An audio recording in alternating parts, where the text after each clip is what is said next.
자, 이번 시간은 9주차 두 번째 시간으로서 그 유명한 클림트로 여러분을 안내하겠습니다. 여러분들 클림트 하면 우리나라에 많이 알려진 몇몇 외국 유럽의 화가가 있습니다. 지난 한 2, 3주 전에 했던 고흐, 그리고 또 하면 모네, 이런 사람들은 좀 많이 알려져 있는데요. 근데 이제 조금 있다가 나오겠지만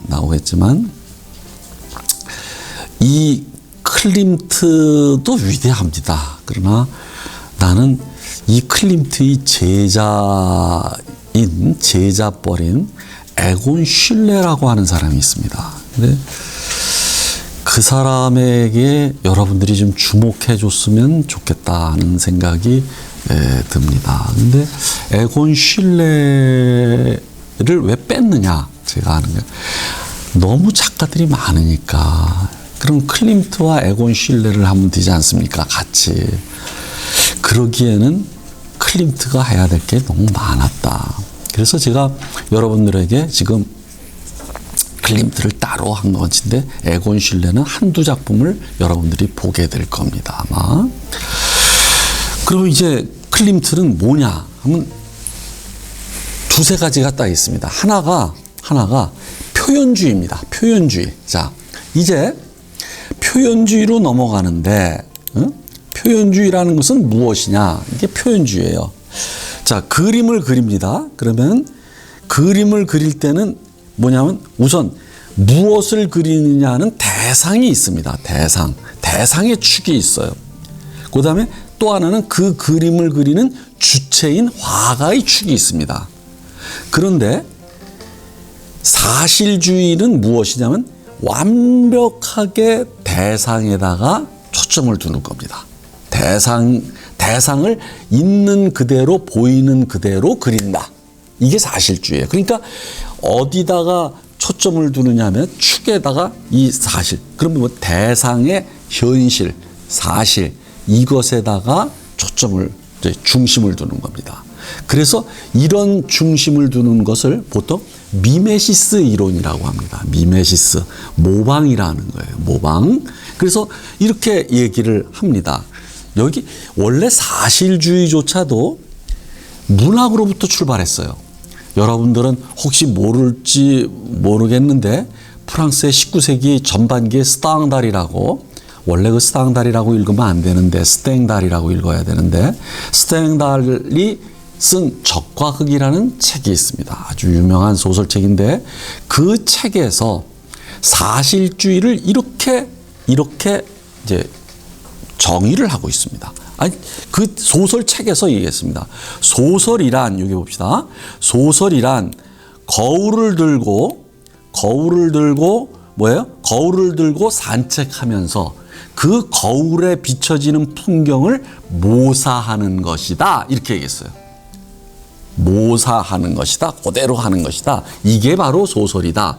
이게 바로 사실주의의 아주 경구입니다. 그럼 이쪽에 대상을 모방하는 이쪽 축이에요. 그러면 그 반대쪽이 뭐냐?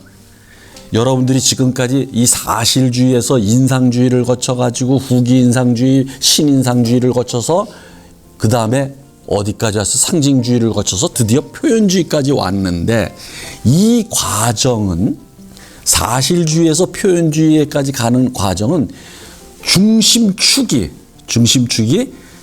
대상의 사실에서 어디로?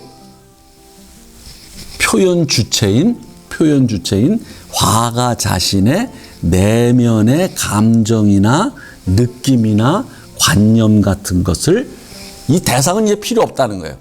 이것을 표현한다. 표현해가지고 그것을 관람자에게 똑같이 자기가 무엇을 표현했는지를 느끼게 하는 것이 예술이다. 이렇게 되는 거예요. 그러니까 이쪽 축은, 대상 축은 미메시스요. 이쪽 축은 엑스프레시옹. 그러니까 표현이라는 거예요. 표현은 무엇을 하느냐? 대상은 그냥 미메시스 하는 겁니다. 표현은 주체, 화가 자신이 주체에 뭐냐면 관념, 느낌, 감정 이런 것을 나타내게 하는 거예요. 그런데 이쪽에서 이쪽으로 가는 이 축은 또한 또 무슨 축이냐면요. 사실주의는 선과 면과 형태가 중요했어요. 윤곽. 그러니까 대상의 형태가 중요했어요. 그러니까 선 중심이었어요. 근데 이쪽으로 가면 갈수록 무엇을 중심이 되냐면 그림의 제일 중요한 색을 중심으로 하게 됩니다. 그러니까 여러분들 가장 중요한 것은 감정에 호소하는 것은 형태가 아니에요. 색입니다. 색. 그러니까 색을 기법이 바뀌게 되는 거예요. 그러니까 그림의 3대 요소에서 색을 중점을 두게 되는 겁니다. 색감. 그래서 이쪽으로 가는 것이다. 이제 표현주의는 알겠죠? 클림트 하면 표현주의다. 그러면 표현주의 할 때 두 사람이 이제 나옵니다. 그게 누구냐? 바로 클림트가 오스트리아 비인입니다. 또 하나가 뭉크라는 사람이 있습니다. 뭉크, 노르웨이. 근데 이 뭉크가 사실 표현주의가 더 먼저 해, 클림트보다도. 근데 뭉크와 클림트는 이제 다음 시간에 우리가 뭉크를 하게 될 겁니다. 근데 이 두 사람이 표현주의의 대표인데 하나는 오스트리아 남불지방이죠. 하나는 북유럽이라. 이 아주 대조적이에요.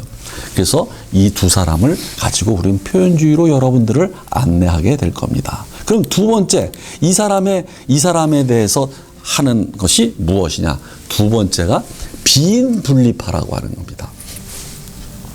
여러분들 이 분리파라고 할 때 너무 어렵게 생각하지 마십시오. 무엇이냐면 여러분들 요즘 인디 영화라는 말이 있지 않습니까? 인디 영화. 그건 뭐냐면 제도권이 아니고 독립적으로 영화 활동을 하는 것을 인디 영화라고 합니다. 그러니까 어떤 기획사라든지 이런 어떤 대기업에 외속되지 않고 독자적으로 활동하는 그런 영화인들을 인디라고 하는데 그 인디는 인디펜던트의 약자예요. 인디펜던트의 약자인데 프랑스 말로는 앵데빵덩이라고 합니다. 앵데빵덩. 오케이? 그러면 분리파는 뭐냐? 전통적인 어떤 제도권과 나는 분리되겠다는 거예요. 난 이제 너희들과 같이 안 하겠다. 난 따로 떨어져 나오겠다. 이렇게 되는 겁니다. 요즘 바둑에서 말하면 이세돌과 같은 거예요. 이세돌이가 뭐냐면 바둑 기원협회에서 탈퇴를 하면서 자기는 이제 안 하겠다. 이렇게 선언을 했지 않습니까? 그 사람이 일종의 분리파가 되는 거예요. 그러니까 클림트가 전통적인 것은 뭡니까? 여러분들 지난 시간에 앵그르를 잠깐 했었죠? 앵그르와 같은 그런 고전주의적, 이게 바로 전통적인 거예요. 그런 전통적인 경향으로부터 자기는 분리되겠다. 이건 그러니까 결국은 일종의 독립적으로 활동하겠다. 그건 표현주의와 연결이 된다. 그럼 세 번째 이 사람을 가지고 따라다니는 건 뭐냐면 에로스라는 단어예요. 에로티즘, 관능성, 성애 이런 겁니다. 에로티즘이에요. 에로티즘이 이 사람에 따라다니는 거예요. 그러면 여러분들 저는 이렇게 얘기합니다. 아까 방금 전에 표현주의의 두 대가가 있다. 북유럽의 뭉크, 그 다음에 오스트리아 비인의 뭐예요? 클림트. 그런데 그 두 사람이 아까 표현주의는 화가 자신, 주체 자신의 내면의 감정과 느낌과 이런 어떤 정신 활동 같은 것을 표현하는 거라 그랬단 말이죠. 그러면 클림트는 무엇을 표현했느냐? 에로티즘, 사랑과 성적인 것을 표현했어요. 그래서 이 사람은 에로티즘의 화가예요. 그러면 다음 시간에 우리가 보게 될 뭉크는 뭐냐면 죽음의 화가입니다. 그러면서 죽음의 신이 그리스의 타나토스라고 있습니다. 에로스는 사랑의 신. 그 다음 죽음의 신은 타나토스예요. 타나토스의 그림을 그립니다. 뭉크. 이제 보면 금방 압니다. 그러니까 같은 두 표현주의 대가인데 완전히 주제가 하나는 성이고 하나는 죽음이에요. 그래서 그렇게 대조적이에요. 그래서 이 사람이 에로티즘의 작가다. 이런 얘기예요. 자, 그러면 이제 여러분들 이 사람은 오래 살았어요. 이게 1862년서부터 그리고 살아생전에 그 많은 이제 명성을 얻었어요. 대가가 됐습니다. 근데 좀 속상한 것은 이게 오스트리아의 화단을 세계에 끌어올린 장본인이에요. 근데 이 사람의 그림을 보기 위해서 비엔나를 가지 않습니까? 그러면 발품을 많이 팔아야 돼요. 왜 그러냐면은 지난 시간에 했던 모로 있잖아요. 그럼 모로 박물관을 가면 그냥 다 봐요. 한 군데 모여 있다는 거죠. 근데 이 사람은 여기저기 흩어져 있어가지고 발품도 많이 팔아야 될 뿐만 아니라 무엇을 팔아야 돼요? 돈을 많이 써야 돼요. 들어갈 때마다 그냥 돈이 비싸가지고 속상해요. 그래가지고 돈 벌려는 전략인 것 같아요. 오스트리아에서. 자, 그런데 이 사람은 무엇이냐? 무엇으로 죽었냐? 요즘 독감 예방 주사 맞으십니까? 이 스페인 독감으로 죽었어요. 이 사람이 1918년인가에. 그러니까 이 사람이 이렇게 아주 살아생전에 이미 굉장한 명성을 얻고 대가가 반열에 든다. 자, 이제 넘어갑시다. 그럼 어떤 점에서 에로티즘이냐? 한번 봅시다. 제일 유명한 게, 여기 봅시다. 에로티즘 나오네. 제가 다 해놨네, 보니까.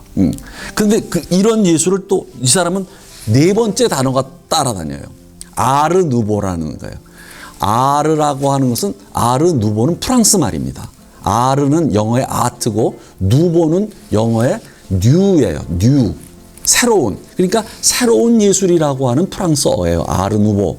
그런데 이 아르 누보의 일종의 창시자예요. 이 사람이. 그럼 아르 누보는 뭐냐면은 여러분들 그냥 무늬를 가지고, 오케이? 어떤 그림의 무늬화하는 거예요. 무늬화. 여러분들 이런 옷에 무늬가 있잖아요. 무늬.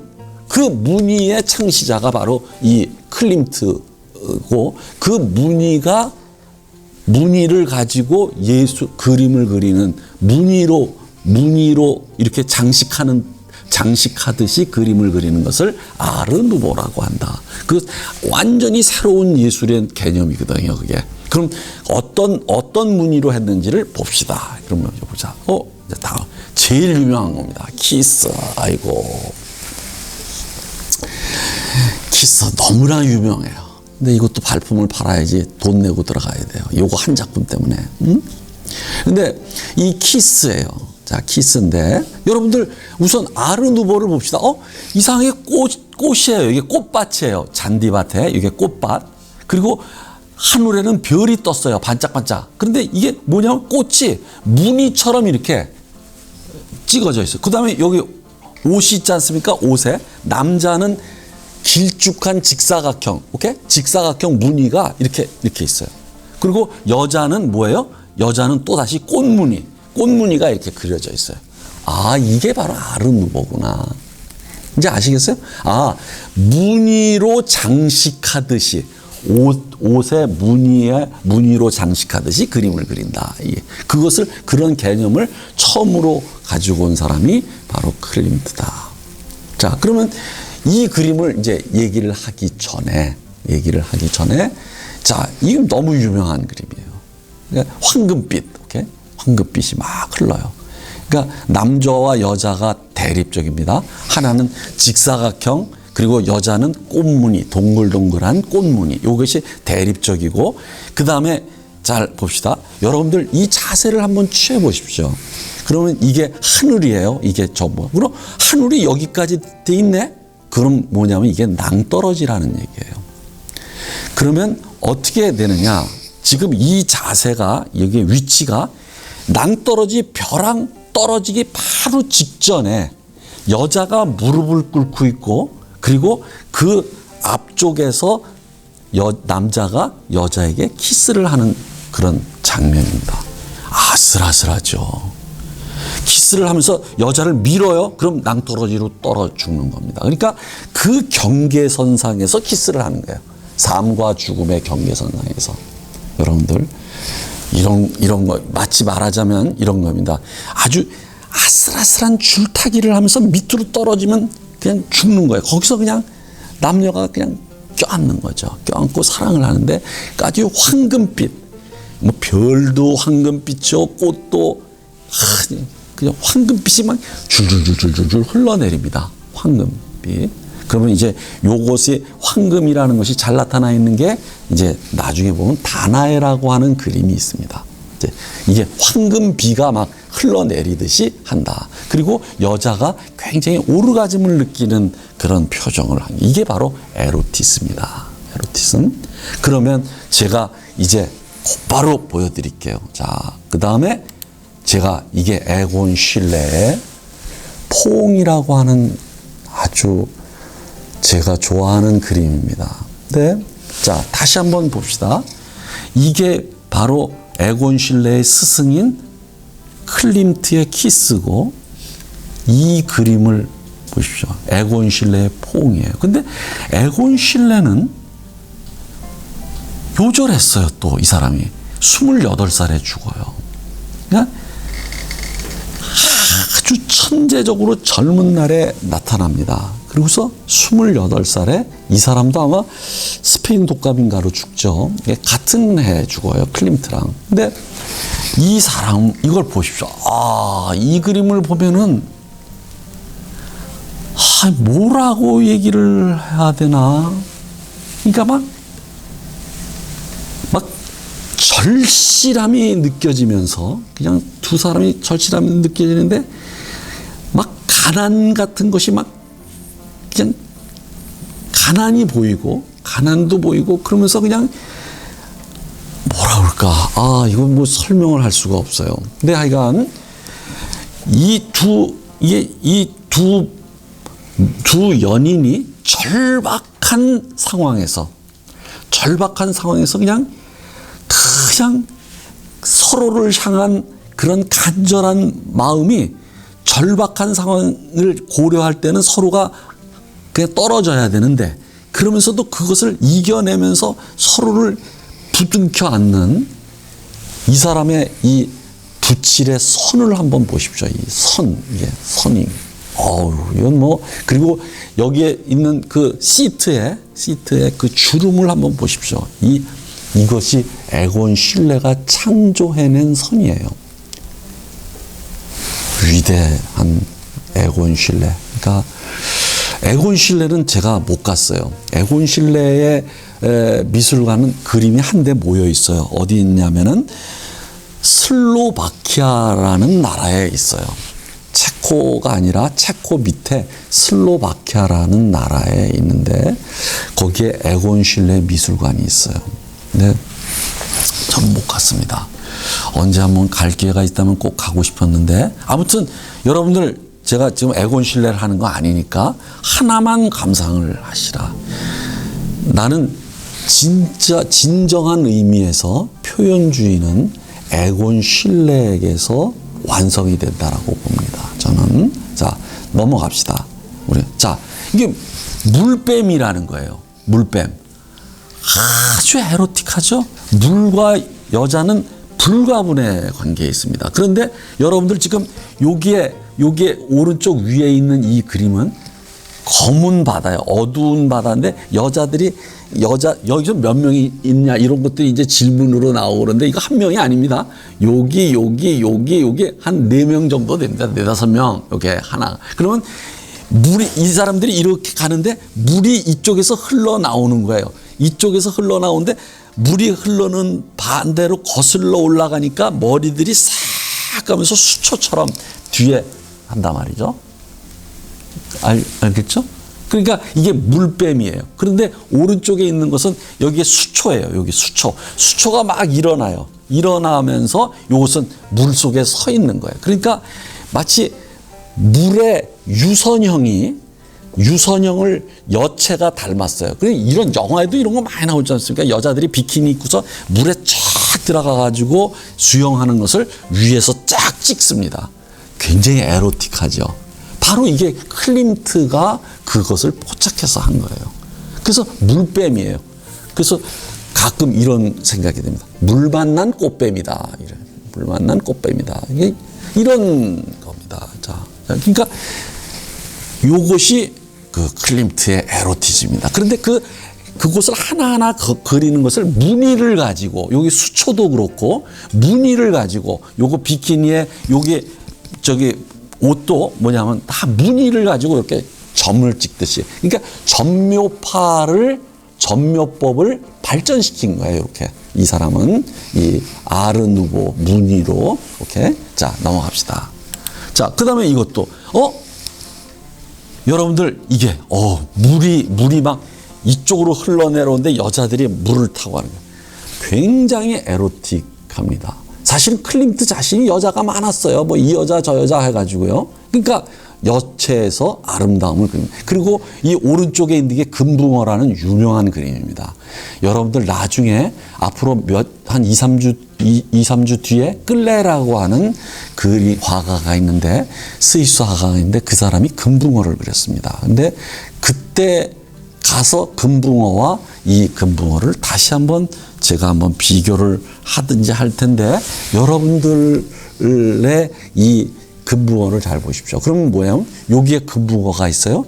여성들이 여기서 이렇게 물속에 있는 겁니다. 지금 여자가 어항에 들어가서 이렇게 하고서 빨가벗고서 등을 보이면서 이렇게 보고 있는 겁니다. 이렇게 고개를 싹 돌려서 우리를 보고 있는데, 이 머리카락이 물결에 의해 가지고 물결처럼 이렇게 막 물속에서 어떻게 이 머리카락이 휘날리죠? 휘날리는 건 바람에 휘날릴 때.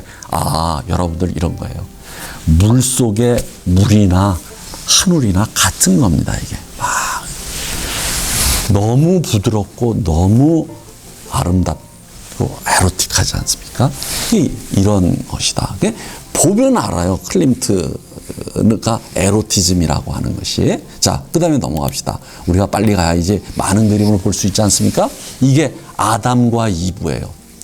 아담과 이브라는 왼쪽 이게 클림트의 아담과 이브입니다. 난 사실은 저는 이 그림을 좋아합니다.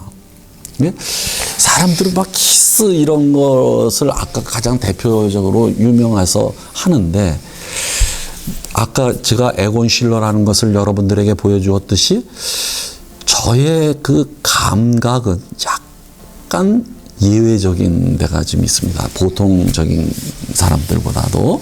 그럼 왜 이 그림이 좋냐? 잘 보십시오.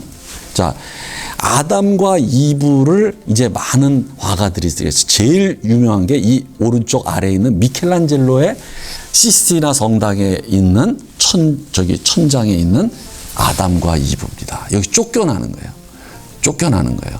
선악과를 따먹어서. 그러니까 뭐냐면 여자가 이러면서 해요. 근데 그 이전에 미켈란젤로보다도 더 이전에 유명한 것이 마사초의 낙원 추방이라는 겁니다. 그러면 이건 뭐예요? 낙원 추방을 당하니까 뭐냐면 여자가 하나 손으로 가슴을 가, 하나는 음부를 가리면서 슬퍼하면서 괴로워하면서 나가는 거예요. 여기서 초점을 잘 보십시오. 지금 어디다 초점을 맞추고 있느냐. 여기선 슬프고 고통스러워하는 데 초점을 맞췄습니다. 여기서도 굉장히 괴로워하는 것에 초점을 맞췄어요. 미켈란젤로도. 그러면 이제 뒤러의 아담과 이브가 유명한 그림입니다. 뒤러가 아담과 이브. 여러분들 자세를 한번 취해 보십시오. 여자가 지금 여기 왼쪽에는 사과를 잡고 오른쪽에는 무슨 나뭇가지 같은 무화과 나무를 잡아서 자기의 음부로 무화과 이파리로 가리고 이렇게 잡고서 여러분들 걸어 나오고 있어요. 여러분들 취해 보십시오. 마치 모델이 말이죠. 단 위를 룰룰랄라 그러면서 싹 룰룰랄라 하면서 괴로워하지도 않아요. 오케이? 뭐냐면 아주 신나서 마치 행진하듯이 다 아주 경쾌하게 걸어 나와. 뒤로는 아담과 이브의 그런 패러다이스로부터의 추방을 좋아하는 것에 초점을 맞췄습니다. 오케이? 오히려 기뻐하는 거예요. 오케이? 그런데 클림트의 아담과 이브를 한번 보십시오. 뭐예요? 뒤에서 남자가 여자 뒤에서 잠을 자고 있어요. 이렇게 하고 자고 있습니다. 그런데 바로 그 남자의 가슴은 안 보이고 거기서 여자가 히프가 아주 커요. 왜 히프를 크게 그렸을까요? 왜냐하면 아담과 이브를 갖다가 추방하면서 에덴 동산에서 추방하면서 하나님께서 말씀하시기를 여자에게는 임신의 고통을 주리라 이렇게 얘기했다. 여자에게는. 그래서 이게 큰 거예요. 골반이 큰 거예요. 그렇게 늘씬하지 않잖아요. 골반이 커야 됩니다. 그래야지 이제 이건 임신의 상징이에요. 자, 그런데 왜 이렇게 그렸을까요? 난 이 그림이 클림트의 대표작이 아닐까라고 생각할 정도입니다.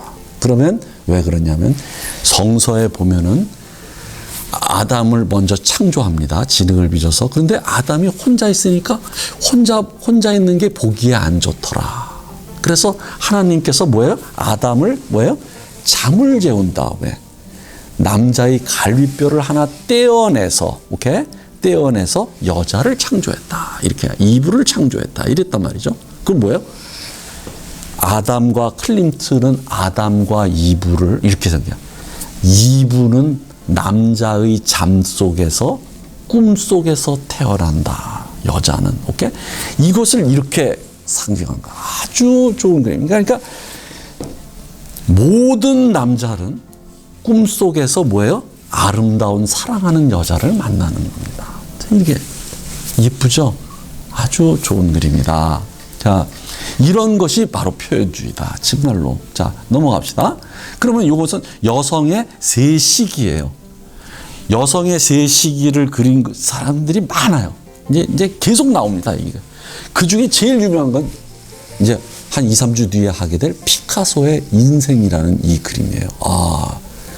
역시 피카소는 이제 피카소를 할 때 나오겠지만 피카소는 20세기의 가장 위대한 화가다. 20세기의 화가의 한 사람만 꼽아라. 그러면 아마 이구동성으로 피카소를 잡지 않을까 싶어요. 피카소의 그림입니다. 그런데 왼쪽에 있는 클림트의 여성의 세 시기를 봅시다. 그러면 무엇이에요? 마치 이게 이 뒤에 있는 배경도 그렇고 이게 무슨 벽지 같은 것을 장식하고 있는 것 같아요. 그죠? 벽을. 그렇단 말이죠. 그럼 뭐예요? 여자가 아주 잠이 들고 아기를 낳았어요. 이게 바로 여자의 최초의 아기로서의 여성. 오케이? 여성이서 그 다음에 자기가 그 아기를 낳는 여성이 돼요. 그러다가 맨 왼쪽에 뭐예요? 배가 나오고 뭐예요? 이건 늙은 겁니다. 늙어지고. 여러분들 그런 거 있지 않습니까? 인생을 정리하면은 이미 석가모니께서 말씀하셨지만 생로병사밖에 없는 겁니다. 태어나서 늙어서 병들어서 죽는다. 이 네 글자 생로병사라. 이 생로병사를 요 세 시기를 그린 것이다. 요 세 시기를. 재밌죠? 그리고 뒤에는 바로 무늬로 또 장식해요. 황금 동그란 그 무늬로. 이렇게. 자, 그 다음에 넘어갑시다. 자, 이게 유디트예요.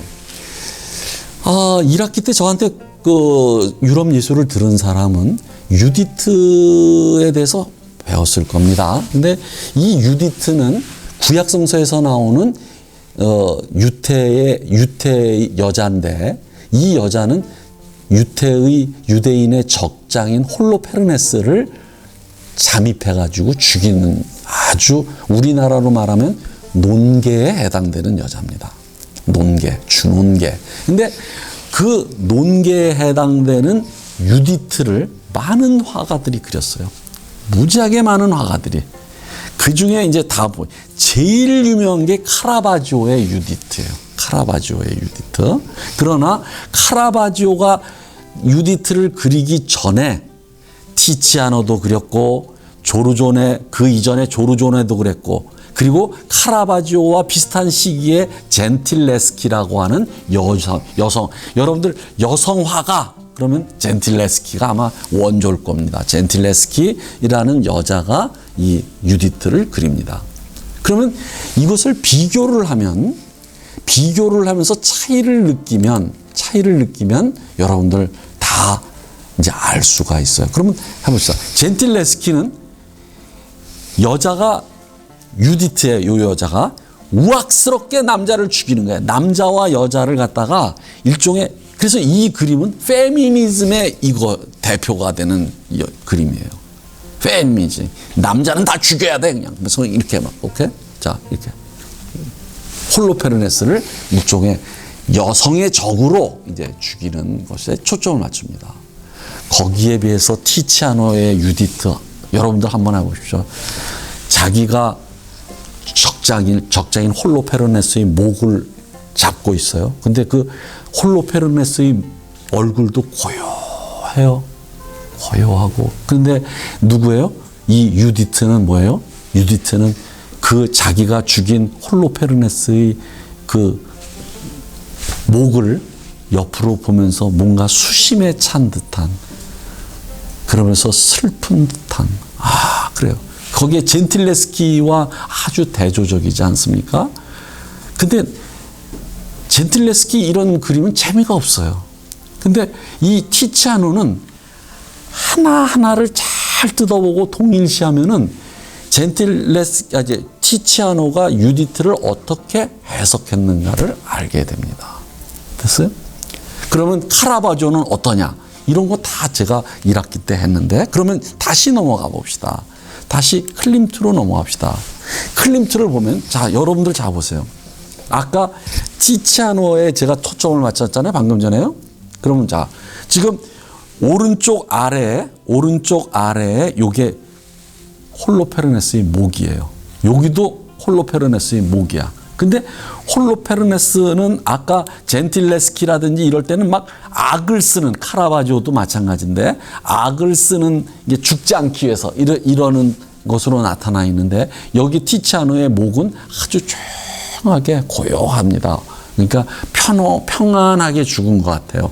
그런데 여기 봅시다. 여기서도 마찬가지예요. 그런데 여기가 그 홀로페르네스의 목을 왼쪽 아래다가 이렇게 이걸로 잡고 있습니다. 자, 그런데 여자가 가슴을 드러내면서 고개를 돌리고 있어요. 고개를 돌리고 있어요. 그런데 그 여자의 표정은 굉장히 오르가즘을 느끼는, 성적인 희열을 느끼는 얼굴이에요. 자, 이게 어떻게 될 건가요? 여러분들 이 부분이 굉장히 우리에게 많은 것을 시사해 줍니다. 여러분들 잘 생각해 보십시오. 새끼라는 영화가 있습니다. 새끼라는 영화가 있는데, 그것도 무엇이냐면 아주 그 매국노를 죽이려고 여자 탐정이 이제 접근을 하는 겁니다. 그런데 접근하는 것은 그럼 누구나 알죠. 그 매국노가 왜 자기에게 접근해서 자기를 유혹하려고 하는가? 그거 금방 눈치채죠. 자기를 죽이러 오는 거구나. 그렇죠. 그것을 갖다가 그런 검열을 통과하려면 어떻게 해야 됩니까? 진짜 사랑하게 돼야 되는 거예요. 진짜 사랑하는 거예요. 그러니까 아까 티치아노는 뭐예요? 왜 홀로페르네스의 얼굴이 고요한 줄 아십니까?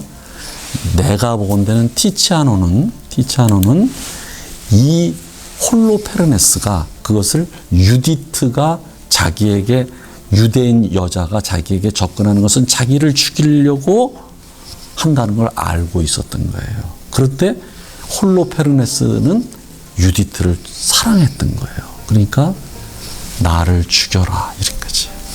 나를 죽여라. 그런데 유디트도 홀로페르네스를 사랑한 거죠.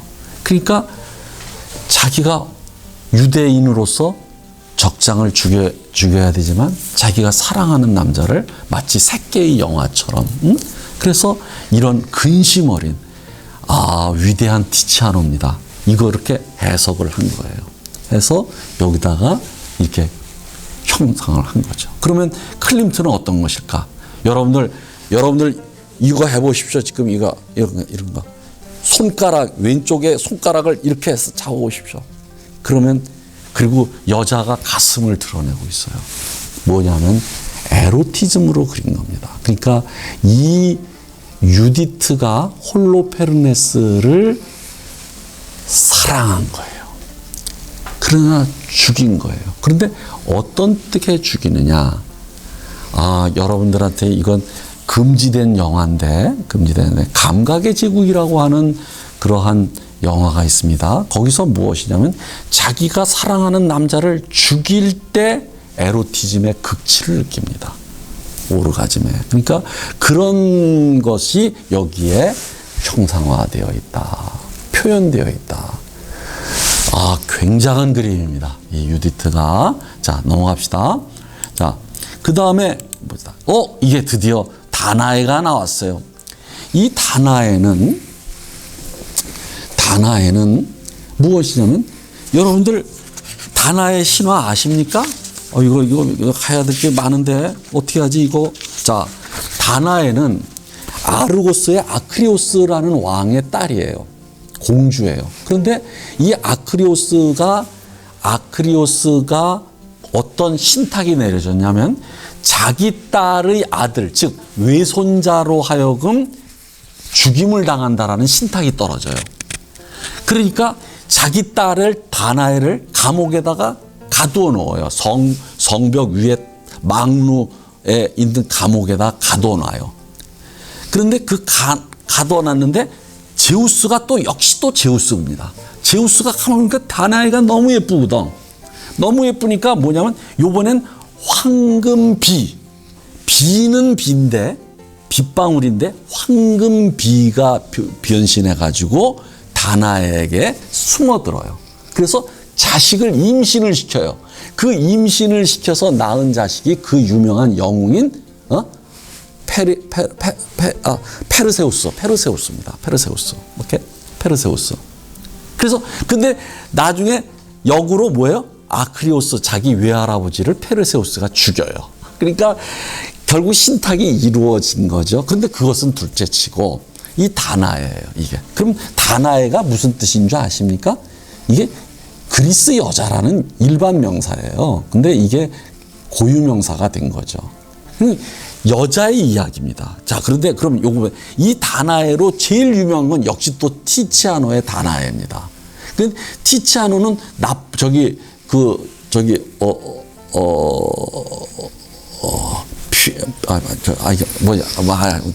죄송합니다. 그런데 여기에 이제 어떻게 해석을 하느냐면 이 다나에를 창녀로 보고 황금비를 이렇게 무엇에 이렇게 치마에다가 받아요. 이건 포주예요. 포주. 그러니까 그 당시에 이 풍습, 그러니까 창녀들이 많았다. 창녀를 모델로 해서 그리고 황금비를 마치 창녀의 몸을 팔아서 생긴 돈으로 이게 해석을 해서 그렸어요. 아주 재밌어요. 이것도 사회 비판적입니다. 그러면 다나에는 어떠냐? 클림트의 다나에를 보십시오. 어때요? 여러분들 포즈를 취해 보십시오. 자, 뭐예요? 왼쪽 이 허벅지가 엄청나게 크지 않습니까? 엉덩이까지. 그런데 그것을 갖다가 이렇게 하면서 꼬부리고 있어요. 이게 자궁 속에 있는 그런 자세인데, 그런데 여자가 굉장히 오르가즘을 느끼는 얼굴이에요. 발그레해졌습니다. 그런데 손이 어디가 있는가를 잘 보십시오. 한 손은 뭐예요? 유방 근처에 가 있어요. 이렇게. 유방 근처. 그리고 왼쪽 팔이 어디로 가 있습니까? 안 보여요. 바로 음부에 가 있는 겁니다. 그런데 음부에 가 있다는 뜻은 무슨 뜻일까요? 그것은 바로 자위행입니다. 이게 자위. 그러니까 자위를 하면서 오르가즘을 느끼면서 비가 내려요. 이렇게. 비가 내리면서 음부 속으로 들어갑니다. 음부 속으로 들어가요. 아주 에로틱하게 그렸죠. 그리고 요 천 같은 것도 바람에 휘날리는 게 얼마나 부드럽게 그렸는지, 오케이? 아주 에로티즘입니다. 그런데 자 봅시다. 제가 요 밑에다 에곤 실레의 다나에를 넣었어요. 또 역시 에곤 실레예요. 자, 그러면 클림트가 이걸 그리자 그 다음 해에 에곤 실레가 이걸 그려요. 다나에라는 거. 그럼 여러분들 이 포즈를 취해 보십시오. 아주 간명한 선인데 여러분들 이건 엎드렸어요. 이 여자가 엎드렸어요. 엎드리고 한 팔은 이렇게 하고 그 다음에 이렇게 하면서 뒤에 엉덩이에 선을 갖다가 이게 항문에 이 선을 아주 까만색으로 이렇게 했어요. 그리고 얼굴이 발가래해집니다. 그런데 왼손이 어디가 있는지 안 보여요. 이게 바로 이 사람도 내가 본 데는 자위하는 자세로 자세로 이렇게 다나해를 이쪽으로 클림트 선생님이 이렇게 그리니까 그린 겁니다. 물론 클림트의 다나해도 대단하지만 역시 에곤 실레는 아주 간결한 짧은 선으로 말이죠. 아주 간단한 선으로 그리고 몇 가지 아주 핵심을 찌르면서 이렇게 딱 넘어갑시다. 자, 이거 봅시다. 죽음과 삶이에요. 그럼 이쪽 뭐 죽음이라는 거 알겠죠? 그리고 이거 푸릇 청색 계통으로 무늬를 그리고 오른쪽은 뭐예요? 알록달록한 분홍색, 빨간색, 주황색, 오케이? 그런데 여기서 이렇게 되어 있습니다. 이게 이건 일종의 자궁 같은 뉘앙스를 줍니다. 그러니까 삶과 죽음의 대비를 이렇게 그릴 겁니다. 자, 그런데 여러분들 여기서 주목해야 될 것이 요겁니다. 요 남자예요. 근데 이게 삶이 고통스럽기도 합니다. 고통스러워하는 그런 사람. 근데 여러분들 이거 어디서 많이 본 것 같지 않습니까? 요 근육 같은 거 제가 보건대는 에곤 실레의 영향을 받았다고 보입니다. 에곤 실레, 오케이. 에곤 실레 자기 제자인 에곤 실레의 그런 모습입니다. 그래 또 넘어갑시다. 자, 이제 이게 자궁이에요. 자궁 속에 이 엄청난 뭐랄까 생명력이 그리고 그런 것에 아주 에로틱하게 이제 그렸어요. 거기에 비해서 이제 뭉크, 다음 시간에 할 뭉크의 사춘기라는 사춘기의 소녀를 그린 겁니다. 이것을 제가 만회를 할 때 한다고 그랬거나 보여줬을 겁니다. 여기서 주목해야 될 것은 클림트와 뭉크가 같은 처녀, 사춘기의 처녀를 그리는데 달라요. 내가 아까 얘기했죠. 이 사람은 에로티즘, 클림트는. 이쪽은 뭐예요? 타나토스, 에로스와 타나토스라 했죠. 여러분들 이 그림을 보면 뭐가 느껴집니까? 불안해져요. 이런 그림을 보면. 뭐예요? 뒤에 그림자를 엄청나게 크게 그렸습니다. 그러니까 죽음의 그림자가 이렇게 막 비치고요. 그리고 이 여자가 두 팔로다가 자기 음부를 가리면서 수줍어. 아주 수치심을 느끼는, 그러면서 눈이 커졌어요. 불안해요. 죽음의 불안. 이게 아주 대조적입니다. 자, 넘어갑시다. 자, 이것은 스토클레라고 하는 아주 부잣집의 저택의 벽화로 그린 거예요. 근데 이것은 세 주제로 되어 있습니다. 하나는 기다림입니다. 이 왼쪽 여자. 그 다음에 생명의 나무입니다. 이것이 성취예요. 그러면 여러분들 에덴 동산에는 선악의 인식 과일 말고 생명의 과일이 있었어요. 생명과가 있었습니다. 그것을 먹음으로써, 따먹음으로써 영원한 영생을 누릴 수 있었어요. 에덴 동산은 그 생명의 나무입니다. 생명의 나무를 무늬처럼 이렇게 그렸습니다. 무늬, 마치 덩쿨 식물처럼 이렇게, 덩쿨처럼 이렇게 무늬. 아주 재밌죠? 그러니까 그 고우와는 다르게 생기와 생명력이 진짜 넘칩니다. 거기에 비해서 왼쪽에 봅시다. 오른쪽은 성취한 거예요. 키스를 하는 거예요. 성취를 했어요. 연인을, 사랑을 얻었어요. 근데 왼쪽 여자는 뭐예요? 무늬 속에 잠겨 있어요. 그런데 이 여자가 이 사람들을 바라보면서 질투와, 얼굴 보십시오. 질투와, 자, 여기, 요 여자입니다. 요 여자. 오케이? 확대해서. 자, 이것이 바로, 이건 바로 클림트의 키스고, 이게 다, 됐죠? 그런데 하여간 무늬가 참, 무늬를 개발했다는 것 하나만으로도, 무늬를 사용해서 했다는 것만으로도 무늬를 다양하게 아주 클림트의 놀라운 표현력을 볼 수 있습니다. 자, 이게 아델레 블로호 바우어라고 하는 유태 여인의 실제 초상화입니다. 그런데 오른쪽 그림도 한번 보시고, 자, 그 다음에 초상화를 많이 그렸어요. 자, 에밀리 플레게라고 하는 그 클림트의 애인입니다. 됐어요? 자, 오른쪽에 이것은 베어의 초상인데, 뒤에 많이 익숙하다? 뒤가 뭘로 그렸어요? 중국의 도교 사원에 나오는, 뒤에 나오는 탱화 같지 않습니까? 이 뒤에, 그것을 응용한 겁니다. 이쪽으로 가져와서. 그러니까 어떻게 돼요? 약간 뭐라고 할까? 재밌죠. 옷 색깔과 이런 것들이 어울립니다. 이렇게 이런 탱화. 그러니까 여자를 탱화 속으로 그냥 집어넣어 버렸어요. 그런데 또 다른 한번 걸 봅시다. 이거는 여러분들 이거 재밌죠? 여러분들 여기서 눈에 제일 많이 띄는 게 뭘까요? 바로 무늬입니다. 옷의 무늬. 근데 옷의 무늬가 꽃인지 이파리인지 커요. 무엇이 느껴집니까? 식충식물. 오케이? 식충식물이 입을 이렇게 쩍쩍 벌린 것 같지 않습니까? 그렇죠? 그러니까 굉장히 열정적이고 약간 섬뜩하다는 느낌도 들고 눈도 그렇고 뒤에 표현. 오케이? 빨간 배경에. 자, 이게 요한나 스타우트의 초상화입니다. 그러나 여기서 제일 유명한 건 바로 아델레 블로흐바흐어예요. 요건 여러 편을 2편인가 3편을 그렸는데 이 그림이 제일 유명합니다. 그럼 이게 뭐냐? 이거 영화화도 됐어요. 아델레라는 여자가 실제 여자고 이것이 영화가 됐어요. 우먼 인 골드라고. 그러니까 황금 속의 여인이라는 영화로 됐습니다. 그래서 나중에 이 여자가 그 유태인들에 대한 학살에서 간신히 살아나와서 미국으로 가가지고 이 그림을 뺏어옵니다. 자기 소유라고.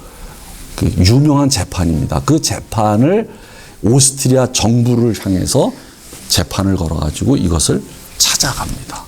그것을 영화한 것이 바로 우먼 인 골드라는 영화입니다. 한번 오늘 그냥 재미삼아서 저녁 때 한번 보시기 바랍니다. 자, 근데 여러분들 뭡니까? 황금빛 이 무늬가 쫙. 근데 이 사람이 그 무늬 속에서 얼굴이 이렇게 탄생하는 것 같아요. 이렇게 막 황금빛이 쫙 올라오면서 마치 무늬 속에서 이렇게 찬란하게 오는 것 같다. 아주 그 감동적인 그림 중에 하나입니다. 자, 또 넘어갑시다. 자, 이제 우리는 이제 막바지에 도달했습니다. 막바지에 도달했는데, 자, 이게 풍경화예요. 풍경화인데 여러분들 얼뜻 잘못 보면은 약간 전묘법 같아요. 그죠?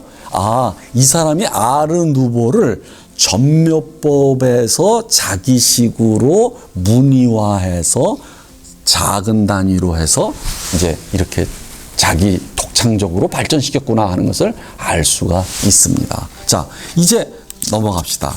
바로 클림트의 해바라기예요. 이 그림 좋은 그림입니다.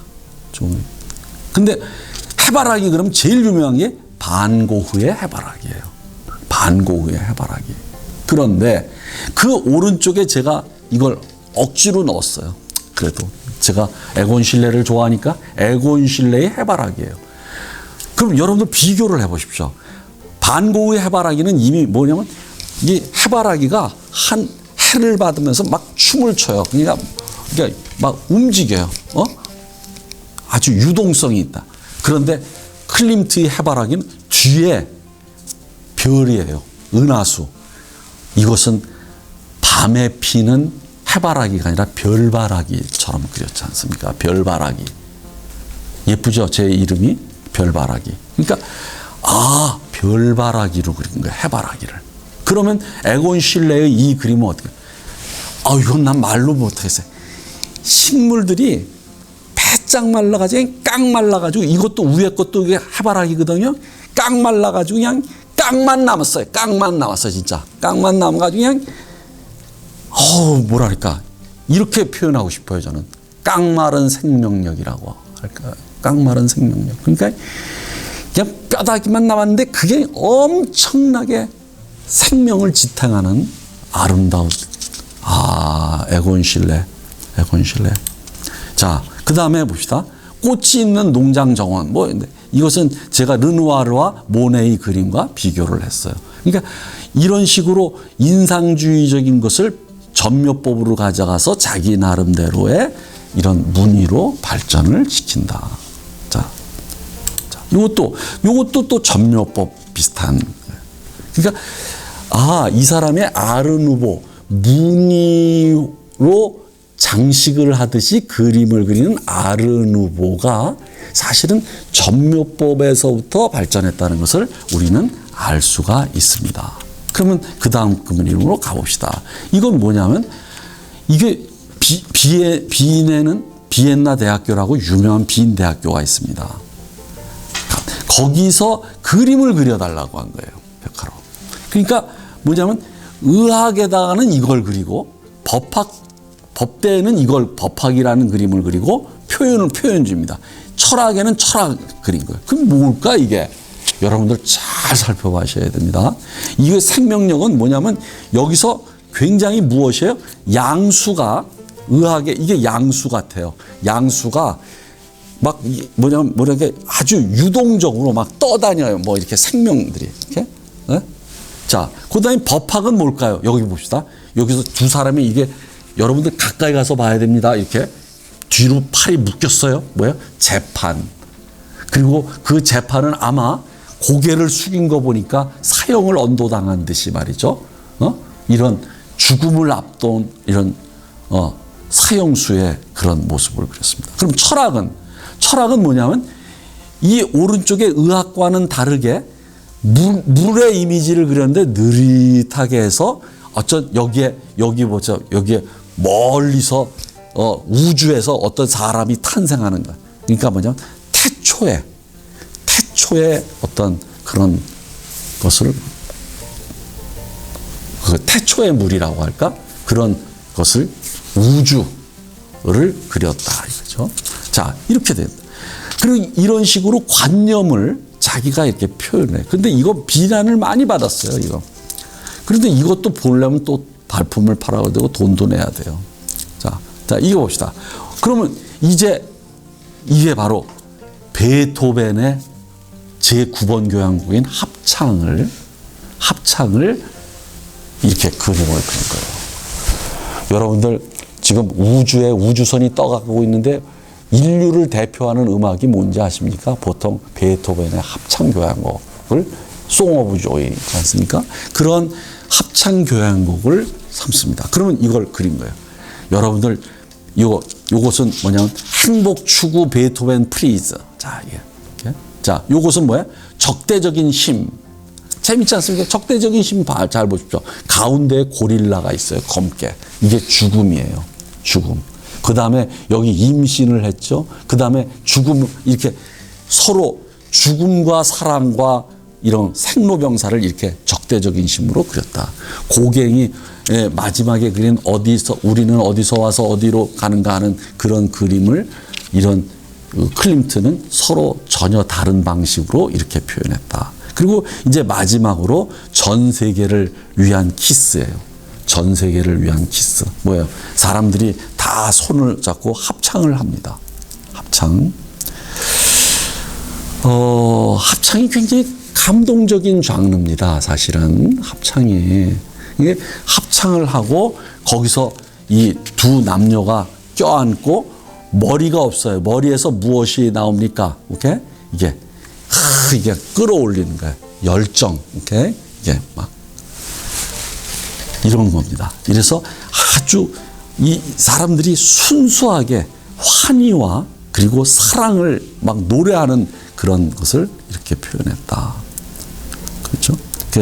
그래서 이 왼쪽서부터 행복을 추구하는 인간에서부터 그 인간을 떠받치고 있는 두 힘, 죽음과 사랑이라는 두 힘으로 거쳐서 마지막에는 온 인류가 하나가 되는 그런 환희의 사랑을 이렇게 그리고 있습니다. 요것은 같이 모여 있어요.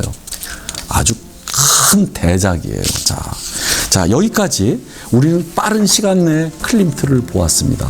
여러분들은 어떻게 보았는지 모르겠는데 제가 양념으로 에곤 실레를 여러분들에게 맛보게 했습니다.